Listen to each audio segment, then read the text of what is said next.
Guys आज मैं आपको एक छोटी सी स्टोरी सुनाने जा रहा हूँ और जिसके बाद मैं आपसे एक सवाल पूछूंगा जिससे आपकी बुद्धि का पता चलेगा कि आप कितने इंटेलिजेंट हो। और आपको उस सवाल का जवाब बहुत ही सोच समझ कर देना है। गाइस ये बहुत ही प्रेरणादायक कहानी है जो आपकी सोच को बदल सकती है। तो चलिए शुरू करते हैं। एक व्यक्ति था और उसकी दो बेटियां थीं। उसने अपनी दोनों बेटियों की शादी कर दी। एक का पति किसान था जो खेती करता था और दूसरी बेटी का पति कुम्हार था जो घड़े बनाता था। एक दिन उस व्यक्ति की इच्छा अपनी दोनों बेटियों से मिलने की हुई तो वह मिलने के लिए चल दिया। पहले वह बड़ी बेटी के पास गया जिसका पति कुम्हार था। तो उस बेटी ने अपने पिता को जब देखा तो बहुत ही खुश हुई और जब पिताजी ने उसका हालचाल पूछा तो उसने कहा, पिताजी सब कुछ ठीक है। इस बार हमने और हमारे पति ने बहुत ज़्यादा मटके बनाए हैं। अब भगवान से आप दुआ कीजिए कि बारिश ना हो जिससे हमारा कारोबार बहुत अच्छा चलेगा और हमें बहुत ज़्यादा लाभ होगा। इसके बाद वह व्यक्ति अपनी दूसरी बेटी के पास गया जिसका पति किसान था।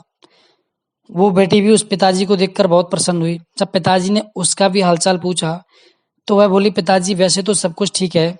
इस बार हमारे पति ने बहुत ज़्यादा बोवनी की है, बहुत ज़्यादा फसल बोई है और अभी तक बारिश नहीं हुई। तो आप भगवान से प्रार्थना कीजिए कि अच्छी बारिश हो जिससे हमें हमारी फसल बहुत अच्छी होगी और हमें बहुत अच्छा लाभ प्राप्त होगा। अब वह व्यक्ति सोच में पड़ गया कि यदि बारिश हुई तो एक बेटी का नुकसान होगा और यदि बारिश नहीं हुई तो दूसरी बेटी का नुकसान होगा। तो गाइस सवाल ये है आप लोगों से कि आप बताइए कि अब वह व्यक्ति क्या करे। सोच समझकर जवाब दीजिए और आपका क्या जवाब है कमेंट में बताइए। अब चलिए मैं आपको बता देता हूँ गाइस। उस व्यक्ति ने बहुत सोचा, फिर उसके दिमाग में एक आइडिया आया और उसने अपनी दोनों बेटियों से कहा कि यदि बारिश यदि बहुत ज़्यादा हो जाए तो आपकी फसल अच्छी होगी तो आप अपने लाभ का आधा हिस्सा दूसरी बेटी को दे देना।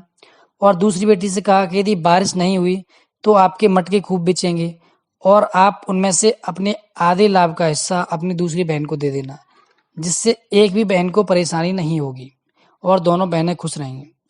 तो गाइज उस व्यक्ति ने इस समस्या का कितना अच्छा समाधान निकाला।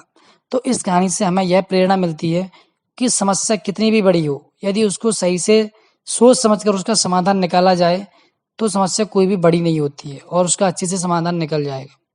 तो आप लोगों को ये कहानी कैसी लगी कमेंट में हमें ज़रूर बताइए और यदि आप चैनल पर नए हैं तो इसी तरह की वीडियोज़ देखने के लिए सब्सक्राइब कर लीजिए।